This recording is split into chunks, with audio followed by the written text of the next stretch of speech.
Um, Good afternoon. Welcome to the Sage Investor webinar.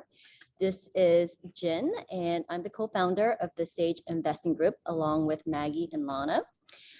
This week, the three of us are actually attending the National Multifamily Housing Council fall meeting here in Washington, D.C. And we're loving it because, first of all, we're together in person. And second of all, we're meeting a lot of really great industry leaders at this meeting. And the cherry on top is that the conference is being held at the Intercontinental Hotel, which is at the Wharf in DC. And we just have an amazing view of the Potomac River from our conference room. So it's really amazing. And the food's been really, really good too. So we're very happy about that. So anyways, we're excited to have you guys here today. We have a very special treat today for all of you guys. We're so excited to have our very prestigious legal counsel, Dugan Kelley, as our guest speaker today. So before I introduce him, I want to briefly just introduce the Sage Group for those who don't know us.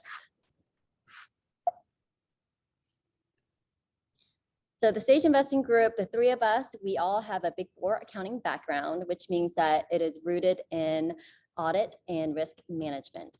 So prior to transitioning to full-time real estate investing, our job was to give various company stakeholders, such as board members, investors, company employees, comfort over the reasonableness and integrity of their company's financials.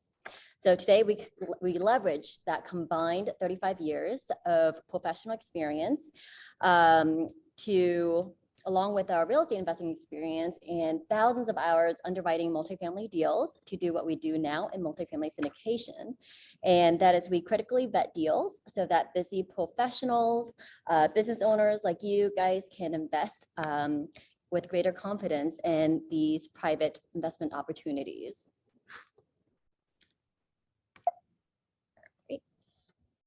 So we also put on these webinar series to kind of help build our investor confidence as well. And just a little disclaimer that this webinar series is for your education only. Although we all have a CPA background, the Sage Investing Group, we are not a legal, financial, or tax advisory firm. So please do consult with those respective professionals for those type of questions. And sometimes on our presentations, we do share certain returns, projected returns. And please know that we cannot guarantee any returns. And of course, there are always risks associated with any investments. So now I'm really excited now to introduce our guest speaker today, Dugan Kelley. He is an exceptional person whom I have known for almost 3 years now. Ever since I started investing in multifamily syndications and started attending all these real estate investing conferences, I see this man pretty much everywhere. He was either on stage presenting or he was just talking to the big shots in the room.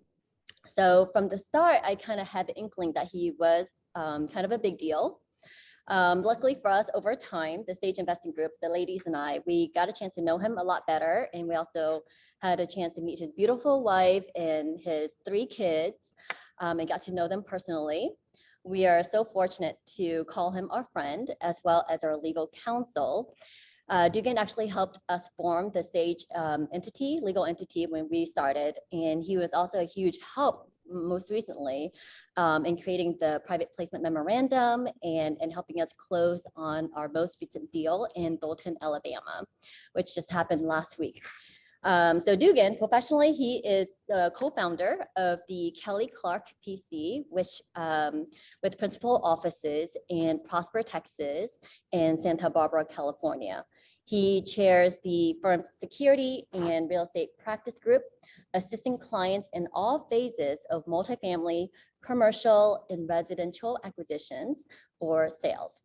So throughout his 20+ years career, he has assisted clients in structuring real estate transactions over $2 billion.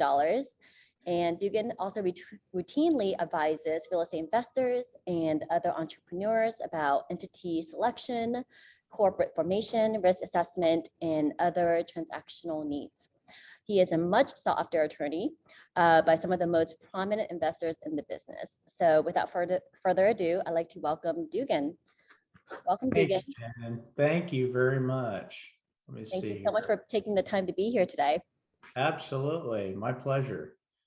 You want me to Oh, yes. share? Okay. Yes, let me see. Let me stop my share so that you can, let me see, pause share or stop share. Thank you. All right, I stopped sharing so you can go ahead and take over. Hey, let's do it here.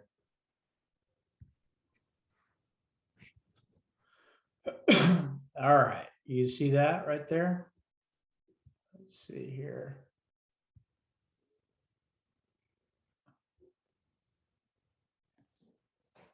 Does that help? You see my screen? I see it in the presentation mode. See here. Let me see. Do you want to switch it over to use slideshow? Yeah, hang on one second here. Presenter view, play from print. Pray from start. Is that what we need So to do? try that. Yeah. And then maybe click on use slideshow. Is that? There we go. Better? All Yeah, right, there we go. All right. After a little user error. So thank you so much for having me. I love the opportunity to always speak about commercial real estate. I'm very passionate about it. Apologize for everybody that's seeing me. Maybe my voice may not be as strong, or if you've heard me at a conference, I'm just recovering from COVID. So this is my first week back in the office. So and my first talk with anybody since coming back to work. So I'm excited to be here. I thought that it would be very helpful for you to learn about one of the things that I tell all of my clients, family offices, high net worth individuals, and operators, the secrets that I've found over my 22 years of practicing law to investing through private placements. So let's see here. I want to make sure here. All right, so let me make sure here. So one of the keys here to, let me make sure that I'm on the right screen here. Okay, yeah. One of the keys here, one of the ethos or the philosophies that most of my clients and I have, and I love this quote. This is a quote from Sun Tzu in The Art of War. It says, strategy without tactics is the slowest route to victory, and tactics without strategy is the noise before defeat. So what that really means is you need both. In order to be a successful investor, you need both strategy and tactics. And you need to marry up with operators who also understand that it takes both in order to have a successful offering. I don't care what you're investing in, whether it's real estate, whether it's futures, equities, commodities, it doesn't really matter. I love commercial real estate because of the tax benefits are so unique to high net worth individuals and passive investors alike. But you need both in order to have a successful investment. So this is a little bit about me, 45 years collective experience in our firm. We're licensed in multiple states. We have brick and mortar locations in the Dallas-Fort Worth area and in Santa Barbara, California. And authored a couple books, but I'm really passionate about all of the deals that we've been able to do this year, just this year, thankfully, amazingly. We're going to do over $2 billion just in this calendar year in structured transactions for clients all around the country. So we help people in all of the hot kind of markets, getting them on what we call the road to ownership, from acceptance of their LOI all the way to the closing table. All right, so we're going to talk about briefly here what I think are some of the secrets that the uber wealthy, that they use in order to increase their portfolio, to increase their legacy for wealth building. And this is not just for the rich. So I want you to know this. If you're somebody that you're just listening and you're just thinking about right now passively investing in one of the Sage investment opportunities, that's amazing. That's awesome.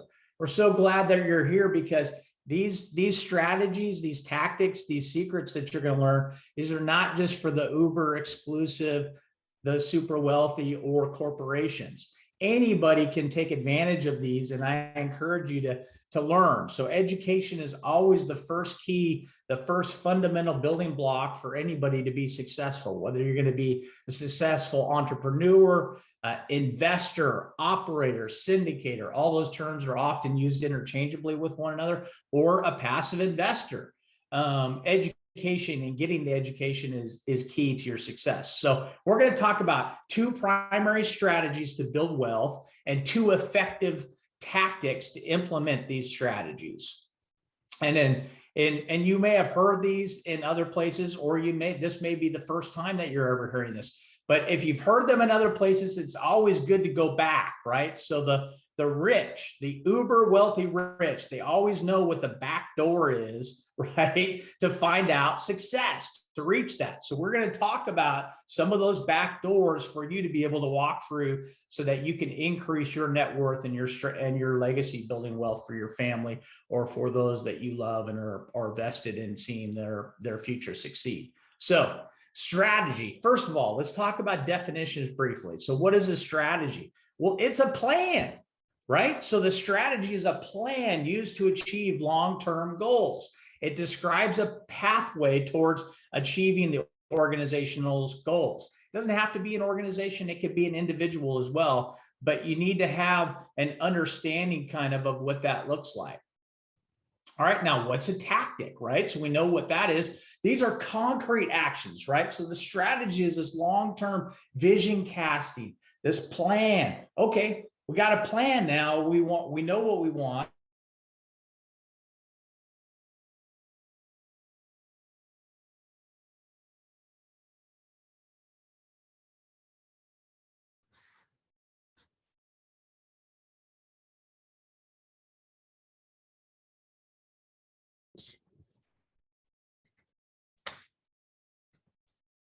All right, just wait until Dugan comes back to us. Snapshot of success. And what we look at is on the average S&P, we see an average return of 5.91%. We see an average on the Russell, that's the 2K index for smaller companies, of 6.69%. And then when we look at the private placement, these are offerings that are not public. We see an average annual return over a 20-year period. That was from June of 1980 to June of 2020. We see an average annual return of basically, or from 2000 to 2020, pardon me, an average annual return of 10.48%. So you don't even have to have like the same.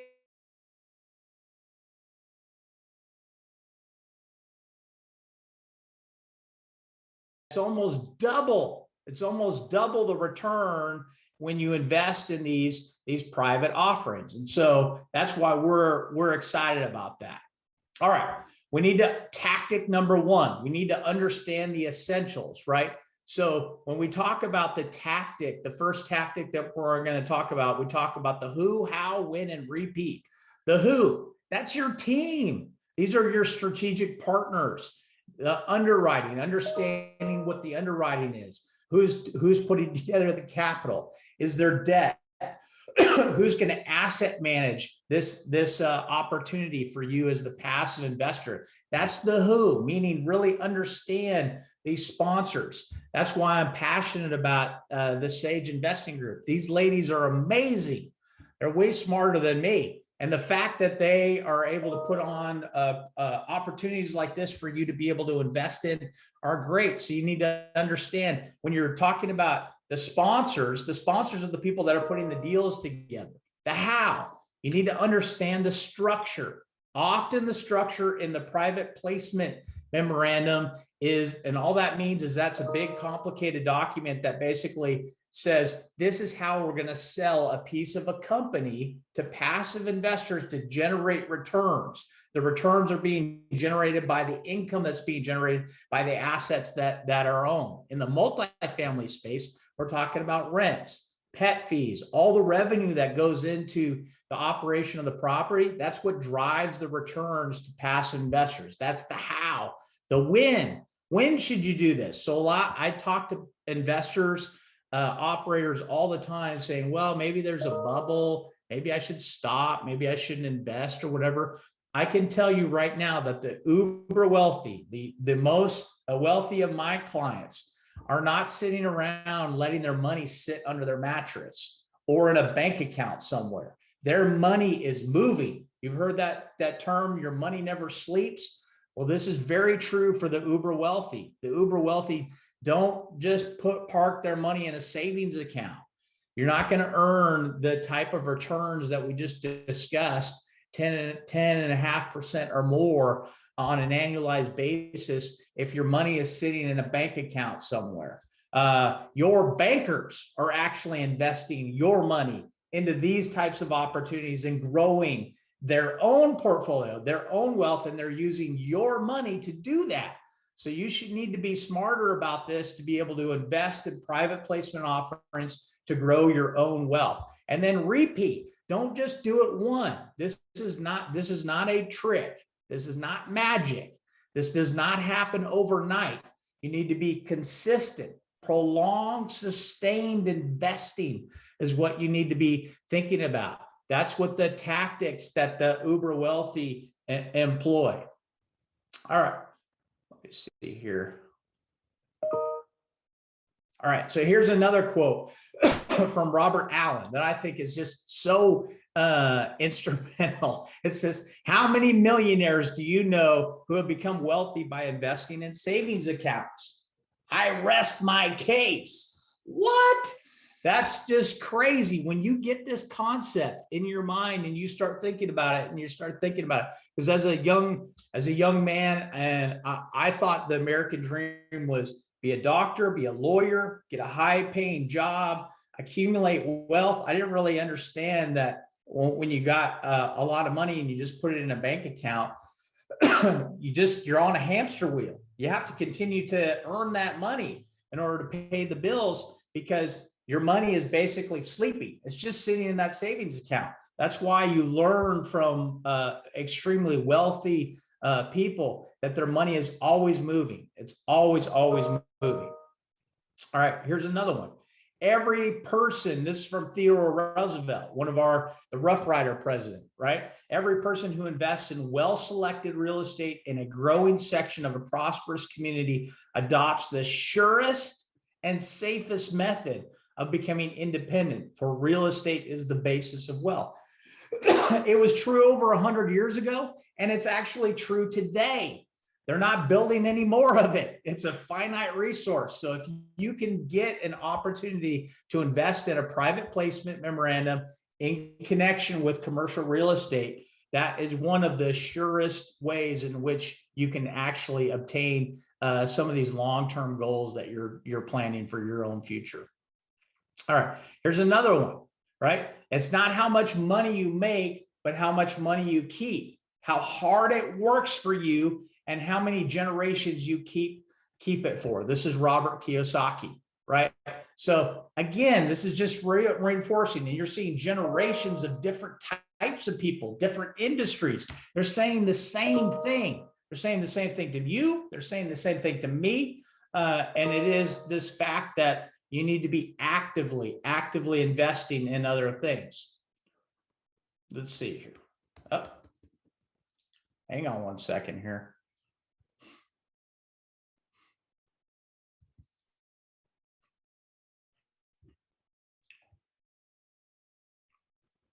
I think that was it. Hang on one second here. Yes. All right. So one of the other strategies that we're seeing implemented, and I apologize here. Looks like I have one of my old things. All right. So one of the other strategies from a specific plan side that we're seeing in the marketplace right now is the implementation of 1031. Okay. So I want to talk about briefly about this is the code of the tax code. It's section 1031. And this allows people to actually leverage up their wealth. So we talked about the strategy of investing in private placement memorandum. Well, here's one of the main tactics that people utilize, And that is primarily the use of 1031. And how does it work? Well, what it basically says in the tax code is that you can leverage up, you can sell a piece of property. So you might be somebody that's invested right now in an Airbnb or a single family residential home that's renting. And you might want to say, well, how do I participate in one of Sage's opportunities? How do I do that with 1031? Can I use that money and invest directly with them? Well, you can't, as a 1031, you have to own a piece of an undivided piece of real property. But what you can do is you can talk to operators like Sage to understand that you can use 1031 to actually use that money to invest alongside of them in an opportunity. And that's what I'm seeing a lot of rich people and uber wealthy people do right now, especially with how hot the market is right now.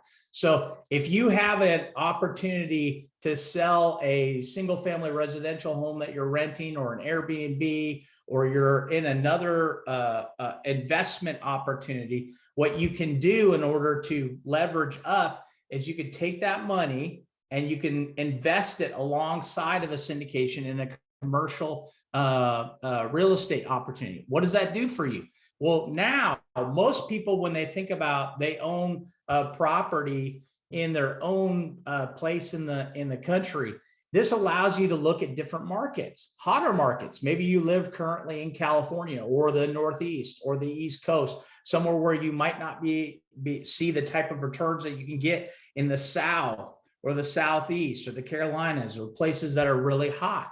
Well, this allows you to be able to invest your money through 1031 and grow it both from a cash flow and an appreciation standpoint. So that's one of the key tactics that we're seeing around the country right now, that I'm seeing family offices, extremely high net worth individuals, institutions, you name it.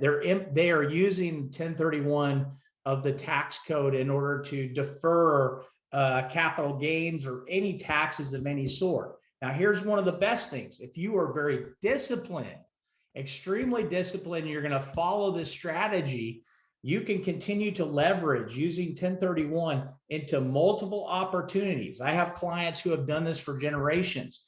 And then when they pass away from a legacy building wealth, their heirs inherit what we call a step up in basis. And the taxes that were owed for all that time are gone.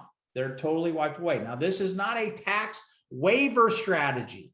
So if you're not going to be very disciplined in your approach to being able to invest your money through 1031 on each new level of it, you will ultimately have to pay taxes. But if you are extremely disciplined and you're able to continue to reinvest the surplus funds that you receive from the sale of those assets, and ultimately your heirs will inherit what we call the step up in basis, such that if you bought a piece of property for $1 million and ultimately your heirs inherited a property that was now worth $10 million. So you had a $1 million basis and a $9 million gain that you potentially were going to have to pay taxes on. If your heirs inherit that, they receive a step up in basis so that their basis in the property is $10 million and they don't now have to pay taxes on any of that $9 million.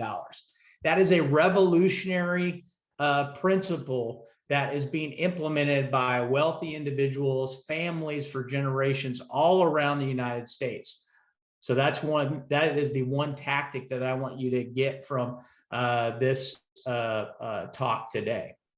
So Dugan, I found Yeah. your PowerPoint presentation. Do you want me to share my screen and Yes, show it? let's Okay. do it. All right, let me do that. So let me see. Let me know which slide to go on. You talked about that one. Go down to 13, yeah. Number 13? Okay. Yeah. All right, I'll just share my screen. So this is one of the things that we were talking about. So if you're somebody that's looking at 1031 as a viable tactic to be able to implement, think about this. You're diversifying into key markets. So like the Sage Investment Group, they just closed on an opportunity in Alabama, right? None of these beautiful, amazing women live in Alabama.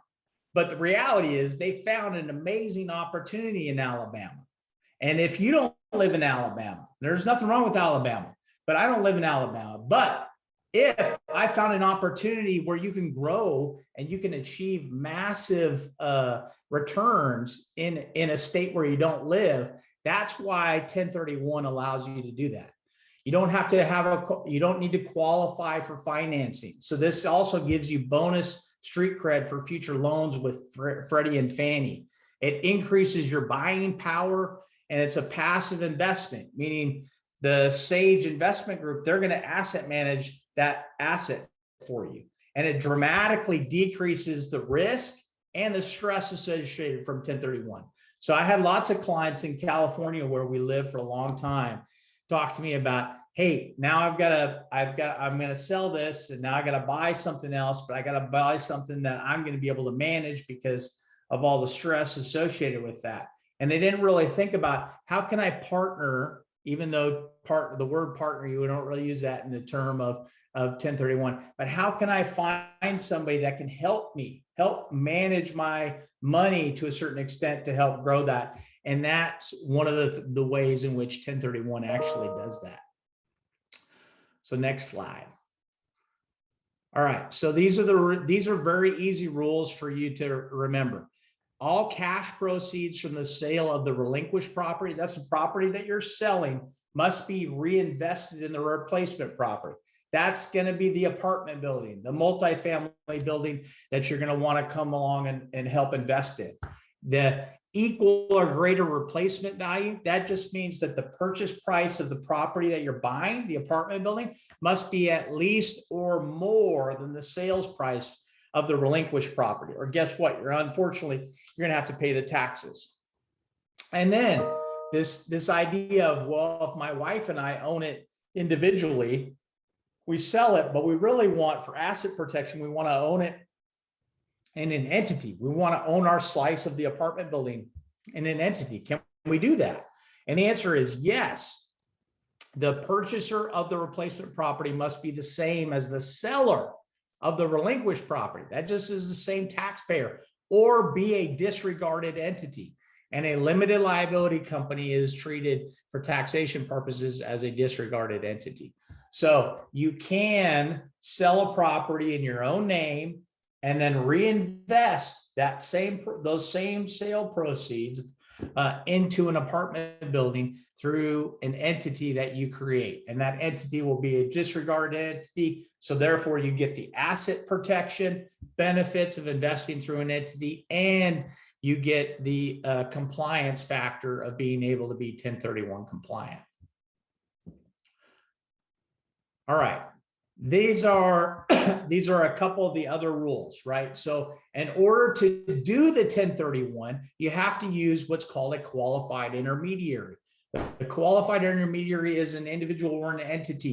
They act as essentially the escrow officer to hold those proceeds. So Uncle Sam says, as long as you don't take possession of the sale proceeds. So if you're selling your Airbnb, you're selling your single family residential home, you can't take possession of those funds. Otherwise, you're going to be taxed on it. So Uncle Sam says, what we do is we're going to create a safe harbor, a place in which those sale proceeds can be put for a period of time. And as long as you don't touch them, somebody else is going to touch them for you, that person or that entity. That's called a qualified intermediary. There are entities out there. These are 1031 exchange companies. They're going to help facilitate that. Now, I got to stress again, you need to do this before you close. So you can't do it after, you got to do it before. And the funds are held from your sale from the qualified intermediary. You're going to have 45 days to find the next investment opportunity that Sage has, to talk to them about it, to be able to designate that opportunity for you to invest in. And then you just have to close within 180 days. So between the time that you sell and the time that you close on your position in the apartment building is 180 days. It's a lot of time, but you have to coordinate that. So you can't just wait till the very last second to do that. And the like kind requirement under the 1031 is very broad. So it's anything to do with essentially dirt. You can go from Airbnb to raw land. You can go from raw land to apartment building. You can go from mixed use, owning a mixed use or office, retail, hospitality, hotel to apartment building. It doesn't have to be Airbnb to Airbnb or bowling alley to bowling alley. You can cross-pollinate. That's why this is such an amazing tactic that people use. Next slide. All right, so this is the rinse and repeat. This is another tactic that most of my clients are utilizing all around the country, and that is, this is a tax-deferred strategy, not a tax-free, unless, right? Unless you implement the strategy that we talked about earlier, and that is that you're so disciplined that you know that you're not going to touch that basis forever, and that you're gonna will that basis down to your heirs. Then it is a tax-free strategy. But you're able to exchange this, continue to do the same thing throughout your life and keep the wealth in your family. So a lot of people think about the wealthy families in this country that have done things for hundreds of years and how they've accumulated wealth over generations and generations. And they think to themselves, I could never do that. My family would never be able to do that. We're just people that are just going to work for somebody else for the rest of our lives, and our children are going to do the same. I want you to stop thinking that way, because the families that have been consistent in doing this throughout history are no different than you or me. They're no different. They were just disciplined enough to understand that investing, they could achieve things. So then if you are disciplined, your heirs inherit this step up in basis at the date of death. The capital gains go away at death, and the depreciation recapture goes away. And there's no limit on the amount of how many times you can do a 1031.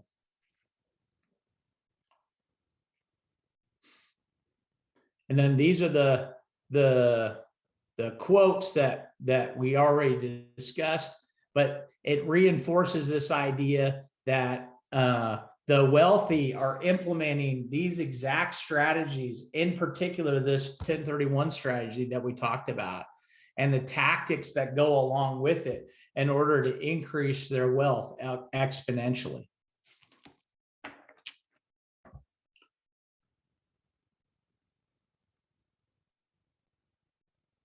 So I'm happy to answer any questions if there are any questions, or Jenny, you and I can chat, or Thank you, it's up Dugan. to you. Yeah, that was really great. I love hearing that private placements are not just for the uber rich.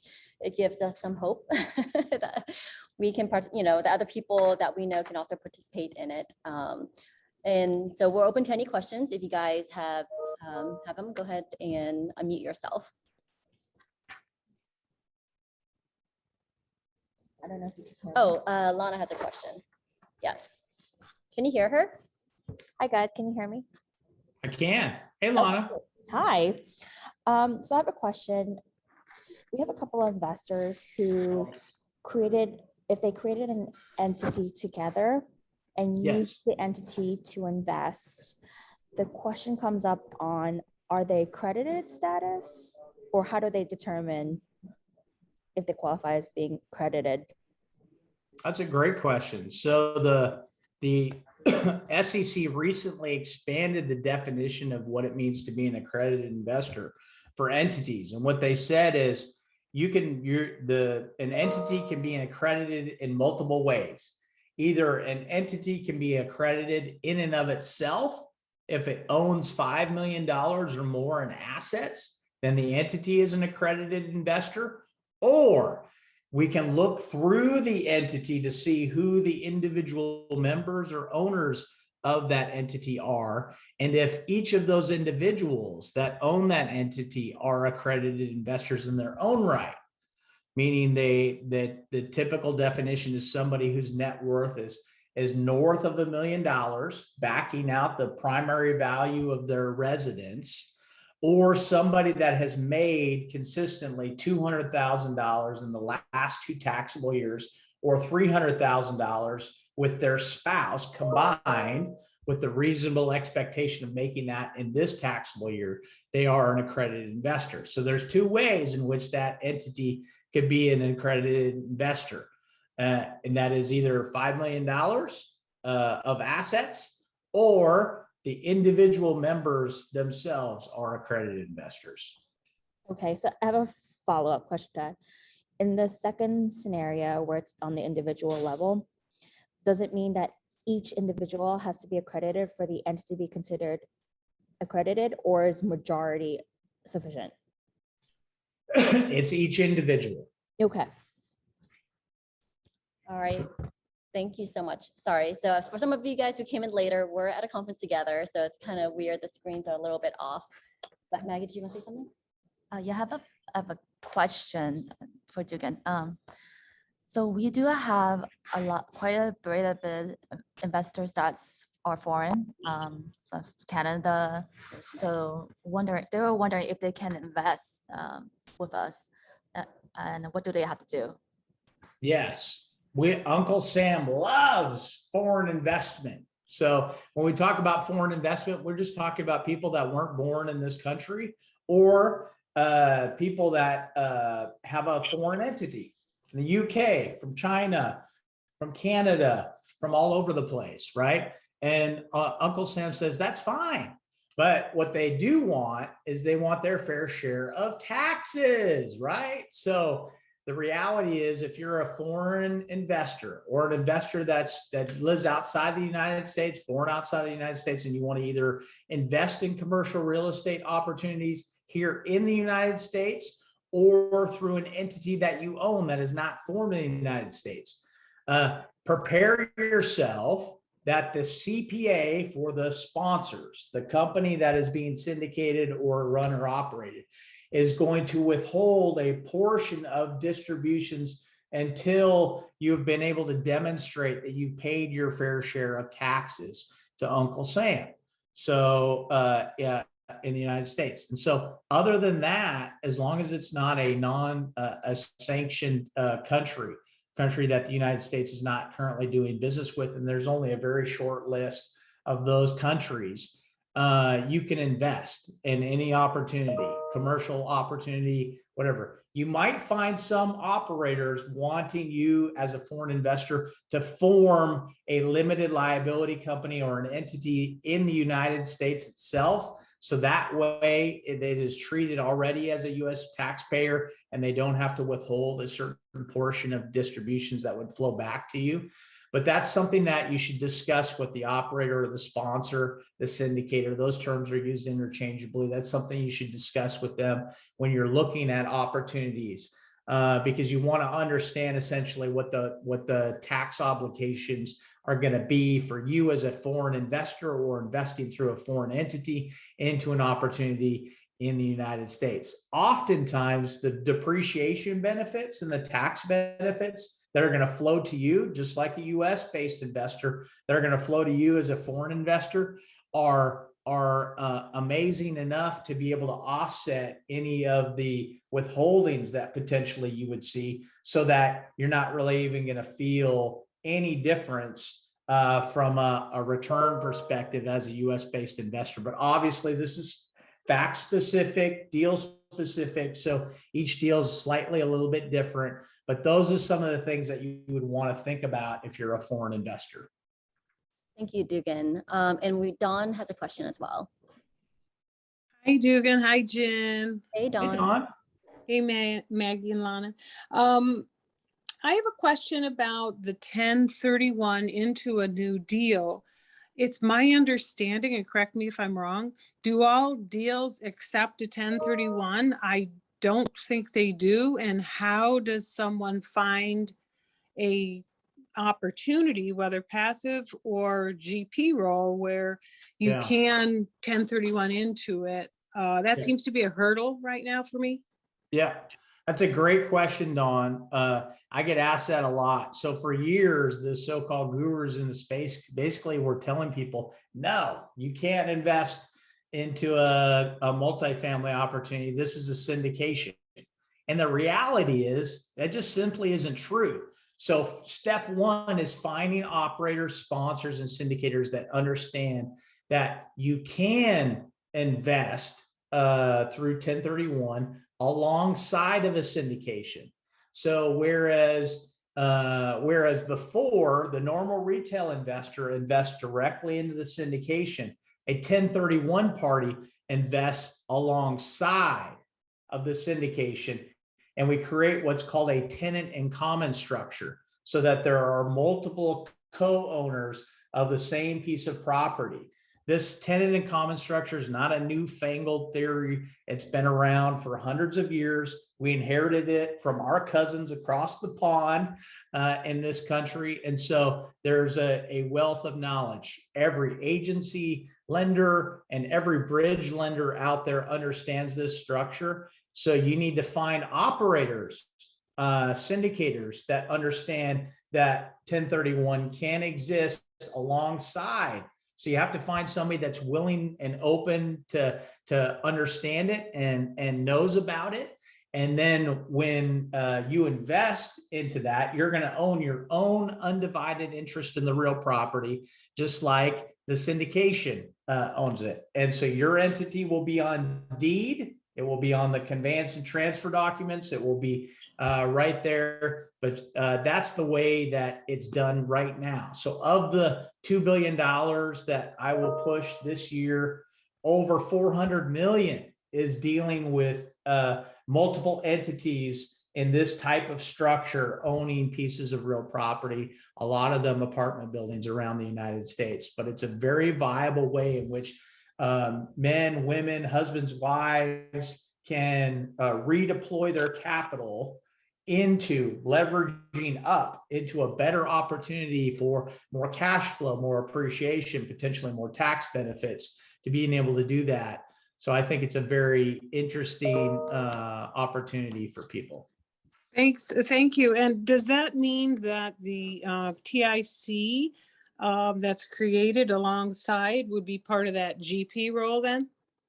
Sometimes the 1031 parties are also will have a general partner role potentially in this syndication entity. So those are one of the things that you have to talk about with the sponsors, the operators that are actually structuring the deal. So you want to say, hey, I want to be a tenant in common over here, but I'd also like the opportunity potentially to see what it's like to be a general partner in the syndicated entity. And are you open to that? And what does that look like? And what type of job or responsibilities or roles would I have in that structure? All of these are just conversations that you're just going to have naturally with people that you might meet up at meetups, or other operators that you know that have good deal flow, that they're putting together an opportunity to put forth on the market. So all of those things, I would say, would just be conversations that you would have. Thank you. All right. Simon also has a question, but Dugan, I know your time is very valuable. Do you still have a few more minutes? Yes. You do. Okay, great. Thank you so much. Simon, go ahead. Hey, Dugan. Simon. But based on the conversation with you, I'm doing a cost segregation and 1031 from a fix and flip. Good. So my general strategy is to do a number of those till I can get to that like $500,000 1031. So my question for you, is there a time from 1031 to 1031? Is there a time limit or max minimum? No, there's really not. Okay. So that's the beauty of this whole strategy, is you can continue to do as many 1031s as you want, leverage up for as long as you want or as short as you want, as long as you implement, as long as you properly use that safe harbor, that qualified intermediary, and you're really not touching the sale proceeds on any property that you sell. You can continue to do this strategy over and over and over again. Does that include the sale proceeds, but also the money that you put into the deal as well? Like that whole chunk needs to move with the 1031? Yeah, the whole chunk needs to move with the Okay. 1031. Now, a refinance, right, or a supplemental loan in the middle of an ownership, those are generally recognized as tax-free distributions, and that includes to the 1031. So if you're holding an asset for a period of time and you decide to refinance that and pull some cash out, that's treated as a tax-free distribution often.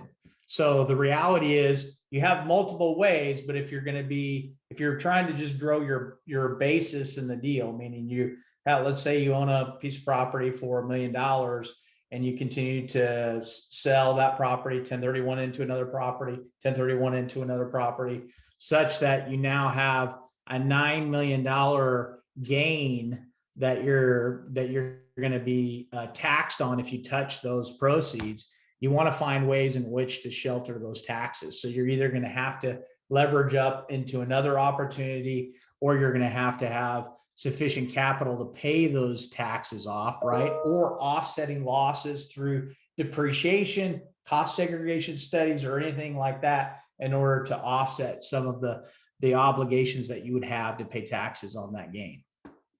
Yeah, that makes a lot of sense. Okay. Yeah. Fantastic. Great to see you and hear you. Yes, good to see you too, my friend.